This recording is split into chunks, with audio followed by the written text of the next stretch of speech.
అవిధేయతను క్షమించవా నా ప్రభు, మారని నా బ్రతుకును. క్రీస్తు ప్రభునందు ప్రియమైన సహోదరి సహోదరులారా, తపస్సు కాలము 17వ రోజు ధ్యానాంశము సోమరితనము, బద్ధకము. సోమరితనమును 2 రకములుగా చెప్పవచ్చు. మొదటిది ఆధ్యాత్మిక సోమరితనము, రెండవది శారీరక సోమరితనము. శారీరకమైన సోమరి కష్టపడి పని చేయడానికి ఇష్టపడక ఇతరుల సంపాదన మీద ఆధారపడి జీవిస్తుంటాడు. ఆకలితో ఉండడానికైనా సిద్ధంగా ఉంటాడు, కానీ కష్టపడడానికి ఇష్టపడడు. ఇటువంటి వారికి సంఘంలో గౌరవ మర్యాదలు ఉండవు. సోమరులు బద్ధకంగా ఉండి ఎక్కువ నిద్రపోవడానికి, సమయం వృధా చేయడానికి అలవాటు పడుతుంటారు. అందుకే చిన్నవైన చీమలను చూసి నేర్చుకోమని, వాటి జీవితం నుండి బుద్ధి తెచ్చుకోమని సామెతల గ్రంథంలో దేవుడు సోమరులను గద్దిస్తున్నాడు. కష్టపడి పనిచేసేవారే తిండికి అర్హులని హెచ్చరిస్తున్నారు. యేసు ప్రభువు 30 సంవత్సరములు తల్లిదండ్రులకు సహాయంగా పనిచేశారు. ఆదామును దేవుడు శ్రమటోచి భూమిని పండించమని ఆజ్ఞాపించారు. అదేవిధముగా తన రూపమును ఇచ్చి సృష్టించినటువంటి ప్రజలను కూడా 6 రోజులు కష్టపడి పని చేసుకుని 7వ రోజు విశ్రాంతి దినమున మరి ఆలయానికి వచ్చి దేవుణ్ణి కనపరచవలసిందిగా దేవుని యొక్క ఆజ్ఞలలో ఒకటి.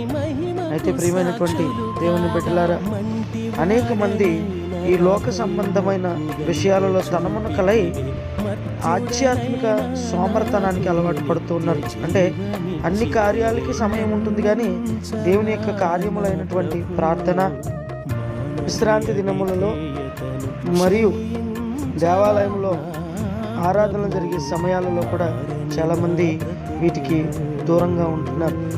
ఈ ఆధ్యాత్మిక సోమరితనం అనేది చాలా పాపం.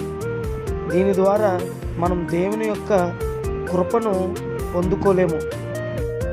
కాబట్టి ప్రియమైన వారులారా, ఈ తపస్సు కాలము చాలా విలువైనటువంటి సమయము.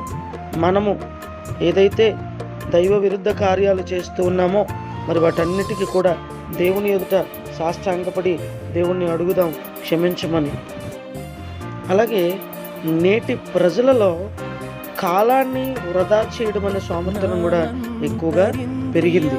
ఎందుకంటే అనవసరపు విషయాల కోసం గంటల తరబడి మొబైల్ను వాడుతూ అనవసరపు వీడియోలను చూస్తూ విలువైనటువంటి సమయాన్ని వృధా చేస్తూ ఉన్నారు. ప్రేమైనటువంటి దేవుని బిడ్డలారా, తద్వారా మనకి నిద్ర కరువై ఇదంతా కూడా అనారోగ్యానికి దారితీస్తుంది. ఎక్కువ సమయం యువతి యువకులు నిద్రపోవట్లేదు. మరి వారి విలువైనటువంటి భవిష్యత్తు నిర్మాణం కోసం వారు కష్టపడడం, ఆత్మ పరిశీలన, కష్టపడి పనిచేయటం ఇష్టపడుతున్నానా, ఏ పనులలో బద్ధకస్తుడనై సోమరిగా ఉన్నాను. మరి ప్రార్థన చేసుకుందాం. నమ్మక పాత్రుడైన దేవ, సోమరినై నిద్రకు ఎక్కువ సమయం ఇచ్చి నీ సన్నిధికి రావడానికి బద్దకించినందుకు దయతో నన్ను క్షమించండి. నాలోని సోమరితనమును జయించి ఆత్మశక్తిని ప్రసాదించి ఆత్మీయంగా, శారీరకంగా కష్టపడి పనిచేయటకు కావలసిన ఉత్సాహంతో నింపుమని మా నాథుడైన క్రీస్తు ద్వారా మనవి చేయుచున్నాము. ఆమేన్. ప్రభు, మానని అవిధేయతను క్షమించవా నా ప్రభు.